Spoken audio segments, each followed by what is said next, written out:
بسم اللہ الرحمن الرحیم۔ پیارے دوستو، آج میں آپ کے ساتھ ایک ایسا واقعہ شیئر کرنا چاہتی ہوں جسے سن کر ہم سب حیران رہ جائیں گے کہ دنیا میں ایسے لوگ بھی موجود ہیں۔ یہ محبت تھی یا دھوکہ، عبادت تھی یا سازش، ایمان تھا یا امتحان؟ ایک اللہ والے جس کی نیکی کی روشنی دور دور تک پھیل چکی تھی، لوگ اس کی طرف کھینچی چلے آتے تھے، لیکن یہ بات وہاں کے پنڈت کو برداشت نہ تھی۔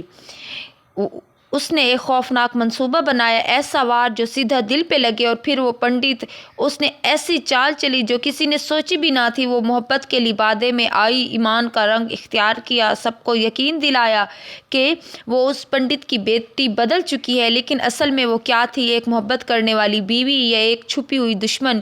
یہ کھیل تب تک چلتا رہا جب تک ایک دن رمضان کا مقدس مہینہ نہ آ گیا، اور پھر وہ جب سب کچھ الٹ گیا، افطار کا وقت قریب تھا، اللہ والے نے دسترخوان بچھائے، لیکن اچانک ایک ایسا دھماکہ خیز واقعہ پیش آیا جس نے سب کو ہلا کر رکھ دیا۔ یہ کیا ہوا؟ کون تھا جو بے بس ہو کر دروازے پر کھڑا تھا؟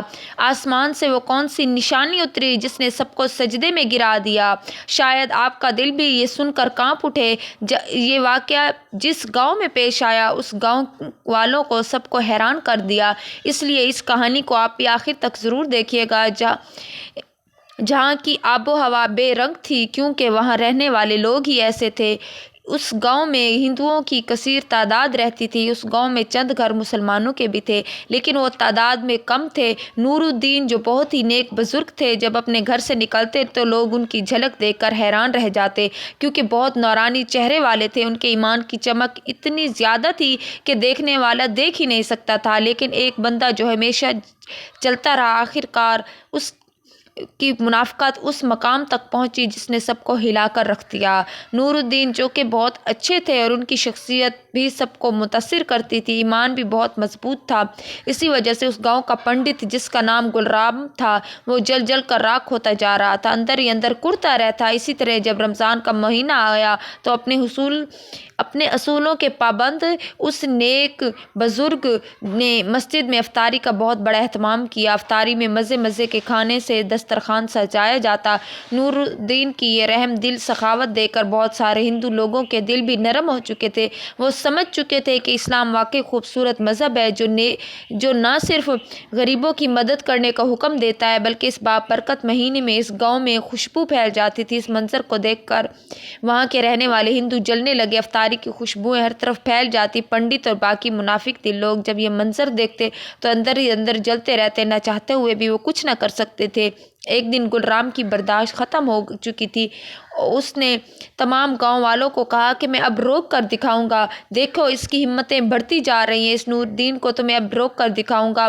حالانکہ اکثریت ہماری ہے، لیکن روب اس کا یہاں چل رہا ہے، لیکن اب اس طرح اکثریت ختم ہو جائے گی۔ ہماری تعداد بے شک ان کی کم ہے، لیکن بہادر ہیں وہ۔ ہم آپ دیکھنا، کیونکہ یہ ہماری طاقت کو للکار رہے ہیں۔ ہماری جو تعداد زیادہ ہے اب وہ کم ہونے پر آنے والی ہے۔ نور الدین اپنے گھر کے دروازے پر جا کھڑا ہوا۔ رمضان شریف کا مہینہ ویسے ہی آ چکا تھا۔ پنڈت نے جب اس شخص کو اپنے دروازے پر کھڑا دیکھا تو خاموشی سے گزر گیا، اور پھر وہ پنڈت اگلے دن اس نور الدین کے دروازے پر آیا تو اس پنڈت کو دیکھ کر وہ نیک اللہ والے بزرگ خوش آمدید کہنے لگے کہ بیٹھیے گلرام۔ تو وہ کہنے لگا، نہیں نہیں، میں بیٹھنے نہیں آیا، میں تمہیں دھمکی دینے آیا ہوں کہ تم باز آ جاؤ۔ تمہاری وجہ سے بہت سارے ہندو اسلام کی طرف گامزن ہو رہے ہیں۔ تمہارے جیسے رویے دیکھ کر کافی لوگ تم سے متاثر ہو رہے ہیں، تمہاری باتوں کی وجہ سے بہت کچھ بدل رہا ہے۔ یہ بات مجھے برداشت نہیں ہوتی، ہماری تعداد کم ہوتی جا رہی ہے۔ جب تم یہاں آئے تھے تو ایک دو گھر ہی تھے، لیکن اب دیکھتے ہی دیکھتے پوری بستی مسلمان ہونے لگی ہے۔ جو پہلے ہمارے تلوے چاٹا کرتے تھے اب وہ تمہارے ارد گرد گھومتے ہیں، اور ہمیں یہ برداشت نہیں ہوتا۔ نور الدین مسکرا کر کہنے لگے، ارے گلرام، کیسی باتیں کرتے ہو؟ ہم نے کبھی تمہیں تکلیف پہنچائی ہے؟ ہم نے کوئی زبردستی تو نہیں کی، مسلمان ہو جاؤ۔ ان کو جو ٹھیک لگا انہوں نے مطلب کی بات کی تو وہ کہنے لگا، ہاں تم جاؤ، جو کر سکتے ہو وہ کرو، تم کبھی نہیں روک سکتے، قیامت تک اللہ کا دین پھیلتا رہے گا، اور پھر ایسے ہی نیک بندے اللہ کا نام لیتے رہیں گے اور تم جیسے منافق جلتے رہیں گے۔ نور الدین تھوڑا سا غصے میں آ گئے۔ اسی دوران وہ پنڈت گھر سے چلا گیا۔ گھر کے